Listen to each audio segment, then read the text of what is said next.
رسول الله. ربنا يغفر لنا ذنوبنا وبارك في أوقاتنا وكن معنا ولا تكون علينا. ونصلي ونسلم على النبي الكريم. We want to pause for a moment and reflect upon 15 principles that Shah Wali Allah rahmatullahi alayhi he laid out with regard to reading text or books and writing. Firstly, he's talking about a methodology of study, a methodology that is needed in order to progress within the context of understanding what it is that we're reading. And this comes back down really to the role of a teacher in the process of study. But it should give us some sort of understanding of what it is that we're confronting in this whole process of being a student of knowledge. The Imam rahmatullahi alayhi says that the teacher should highlight the difficult and problematic words that are confronted and should explain matters that pertain to names and actions and even points that can be derived from words so that one can be safeguarded from misunderstanding words and what is in the written text. And I'm embellishing a little because the translation is not too on point, but we can make up for it from what was written by Sheikh Maulana Zakaria in his biography. Sheikh al-Hadith Maulana Zakaria. He wrote something similar. And because it's the same tradition, we get, Sheikh Maulana Zakaria is working out of this Wali and Shah Wali Allah type of methodology, although with some variation, but still. So basically the idea here is that we're going to confront language in the process of studying. There are going to be words which are problematic. There are going to be names of things which need to be understood. There are going to be indications of words. In other words, sometimes words point to different ideas. And we need to settle that issue. We need to be clear on what it is that is being indicated to. So the first thing that we confront in studying is this whole problem of language itself, words, just words within the context of language, right? Just the issue of words. We're not even talking about the issue of sentences or anything much deeper than that, just words. Then the second principle is that if there's any unknown word and that word belongs to any other language, that needs to be clarified, right? And so we can confront that. So there are words that, right, can be from another language, and we find that in the Quran, there was a discussion regarding the reality of the Quran being described as a Quran that was revealed in Arabic, and then words that are found in the Quran that come from non-Arabic sources. So that discussion regarding these words was had early on by the scholars of Islam. Even we can go back as far as Imam Shafi'i, rahmatullahi alayhi, regarding the Arabicity of the Quran as far as language is concerned.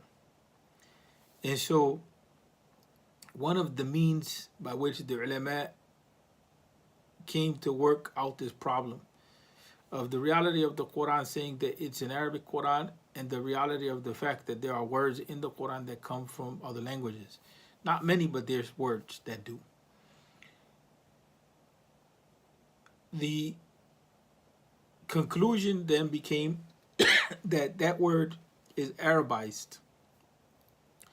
It came into the Arabic usage of the Arabs and it became part of their system. And they had a way of designating grammatically that that word was from another language, but then it also became part of the language, and that became a way to deal with that issue. And that's natural in languages. But in the case of Islamic sciences, sometimes, especially you find this in Hanafi fiqh, that words from a Persian origin will be used. In contemporary Arabic, sometimes in conversations, words will be used, and those words will be difficult to read. And then you realize, huh, this word is a word that is an English word, Arabized. And so the Shah Wali Allah talks about that point of importance, that if there are words that are from another language that come up, this needs to be worked out, because the meaning of the word, if it's lost, or if it's not clear, is going to create a problem in understanding.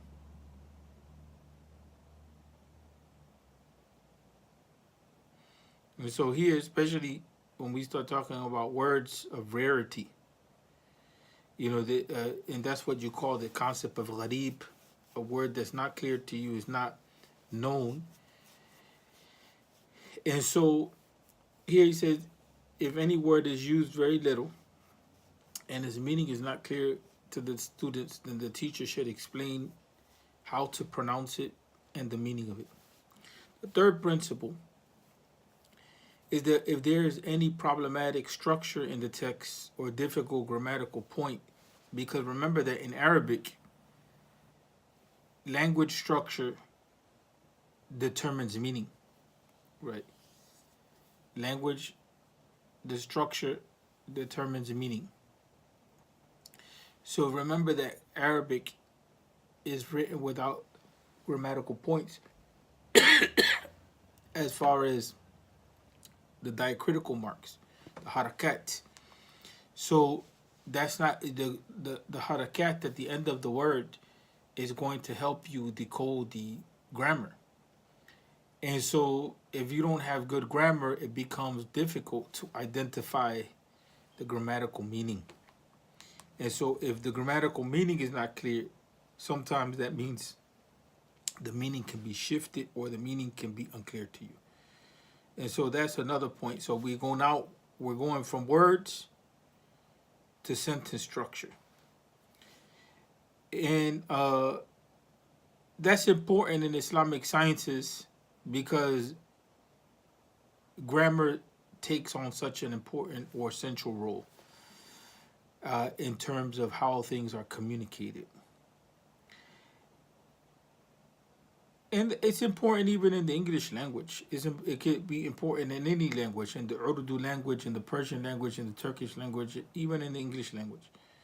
These principles apply overall, and they make us sensitive to the level of precision that Islamic scholarship takes on. The fourth issue is that the problem of under discussion should be understood or explained by example, right? Or by presenting concepts that are similar, such as synonyms. For example, there's a reference of any principle or method in the book, and students are unable to understand it, and the teacher should describe it clearly by way of example so that the students get an access to the real purpose, right? And that now is another level of thinking. So you see, the language issue is clear, right? Words, sentence structure, meaning. That's to the side. Now we're getting to the issue of how it is that we comprehend something, right? And so example, in this case, makes it easy. Exemplification makes it easy. Exemplification is just giving us a scenario, right? And within that scenario, the meaning of what we're trying to get at should be clarified. That could be tricky on the part of the teacher, because not you have to be good at being able to know what scenarios or what examples will clarify the meaning or purport of a text or issue. The fifth thing that comes up is if argumentation is applied to any problem in a book that's studied, the teacher should explain the secrets of the logical structure of the argument in such a way uh,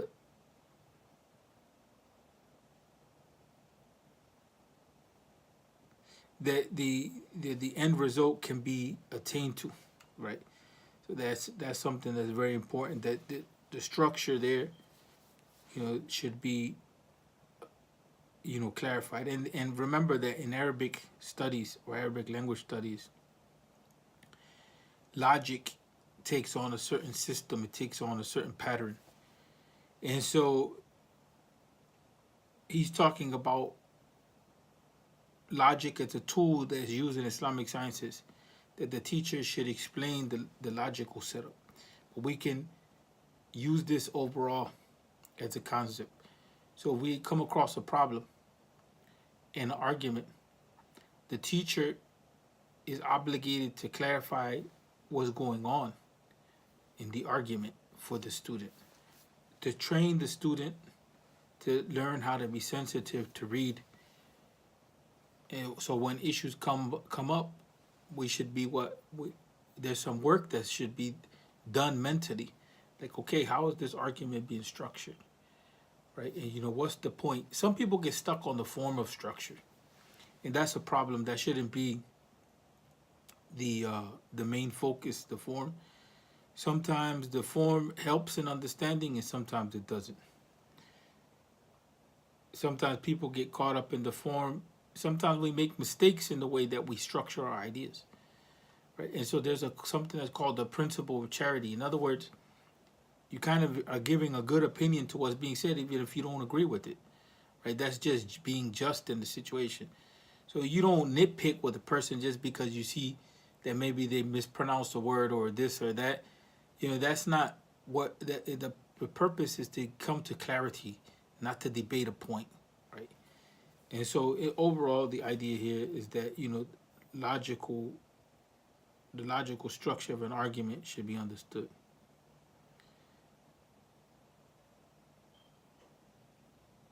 Now here we come to the point of definition.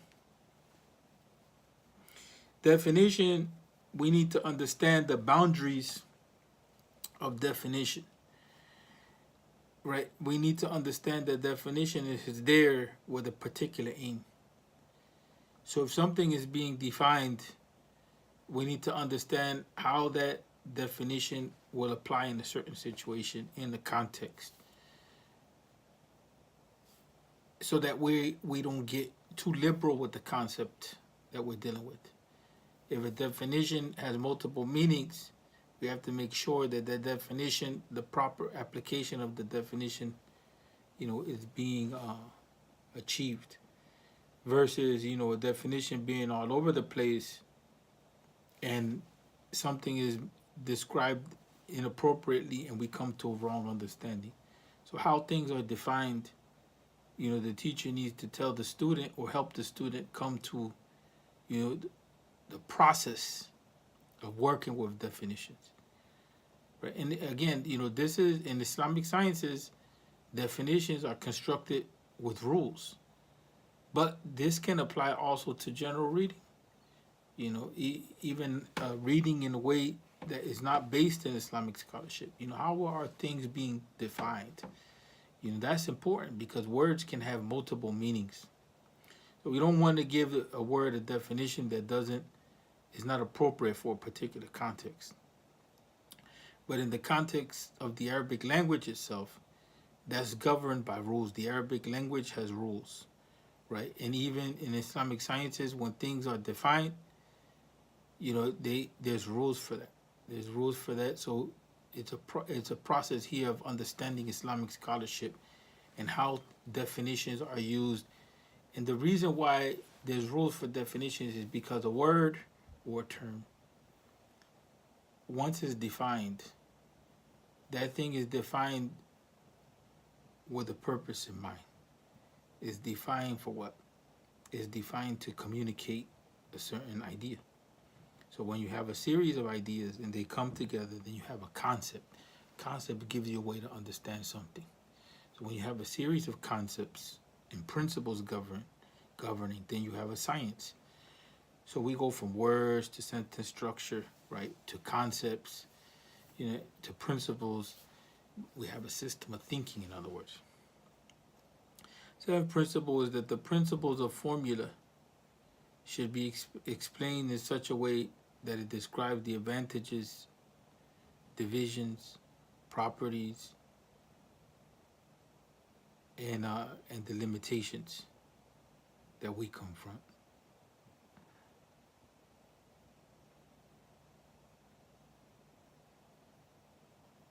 So here now we're talking about when we encounter principles, right, that govern ideas, or when we talk about categorization and classification, that these things should be properly understood. This is not, I don't like the way that the translation worked out, because it doesn't really flow too smoothly. So also the structure of things, the division and why things are divided in a certain way and described in a certain way, all this should be understood. If two things come together, two ideas come together, or two ideas are opposing, this is something that the teacher needs to clarify for the student, so that we learn how to properly put things in their place. Some things may look to be similar, but in reality they're different, although they appear to be similar.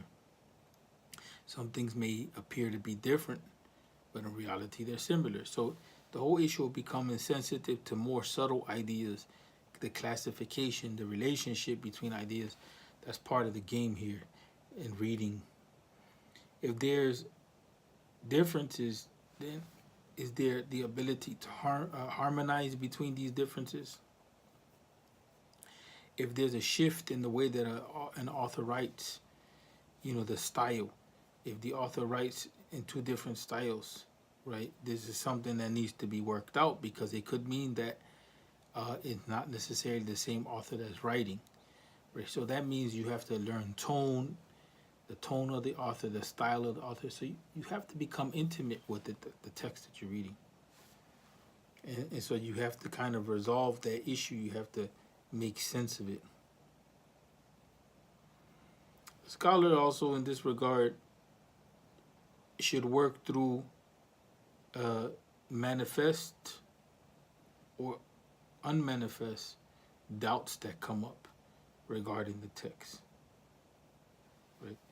If the reasoning of the author is not in accordance with the topic under discussion, then it is the duty of the teacher that he should or she should remove all kinds of misgivings, doubts, right? Because that's something, there's a certain intention in Islamic scholarship, and that's that things are written purposefully, systematically. It's not just like the writing in contemporary times. Islamic scholarship, when things were being produced in this regard to teach points, even when it came to the sciences, the hard sciences like chemistry and biology or history or whatever, people wrote in a systematic way. They wrote in an intentional way. They weren't too sloppy, and if they were, that stuff was noticed, because they took reading and studying and presenting ideas extremely serious.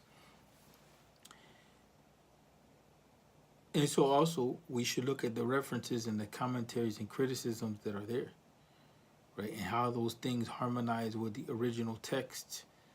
And if they are good references, or if they are applicable references, because you can have sources as references, and you can have also ideas that are referred back to.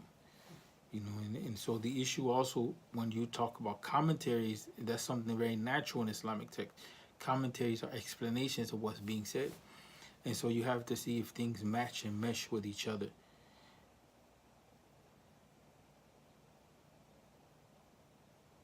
So translations also come into play. So this is an idea also that is in Shah Wali Allah puts forward. He was one of the first ones to translate the Quran into Persian. And you see that this practice is among the ulama of Lucknow and other places, Nadwat al-Ulama. The translation of ideas into the language of the students is something that takes place. quite often, and this is done so that students can have an understanding and they build their language skills. And so the student learns the art of translation. So this is something that, teachers have to take a hold of. Sometimes teaching concepts, you're going, especially if you're using multiple languages, whether it's Spanish or Arabic or Urdu or English, if you're using multiple languages, you deal with, sometimes you use the language that the audience understands in order to clarify and teach. Right? So these are all principles in Islamic scholarship as far as reading is concerned.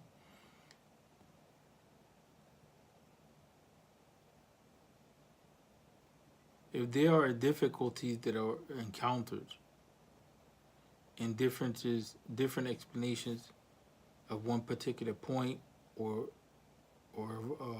that you confront with writing, the scholar should explain these differences and see, and provide an interpretation that clarifies the issue and makes sense overall, right? Through not just making stuff up, but you have to have an argument that's there, and it has to be logical and it has to be supported. Lastly, the description and speech of a scholar should be so simple that these 14 mentioned principles can be clear and appealing to the intellect, to the mind. It should be precise and concise. The teacher should combine the text of the author in such a way that both should have harmonization. So overall, this shows that the whole concept of reading and the whole concept of writing, there's principles to it, and it's an art. It's a science. Science and art come together at a certain point, and when we start talking about art, we're talking really about the concept of craft. It's not a haphazard process. So reading also has a methodology to it that's very close to writing, because when you write, you're taking into consideration the reader. When you're reading, you're taking into consideration the writer of the text, and you're trying to understand what's going on. So for the student of knowledge, we hope that there's some benefit in this. There's more that could be said here, but we want to end at this point in time. We ask Allah to forgive us for our deficiencies. Assalamu alaikum wa rahmatullah.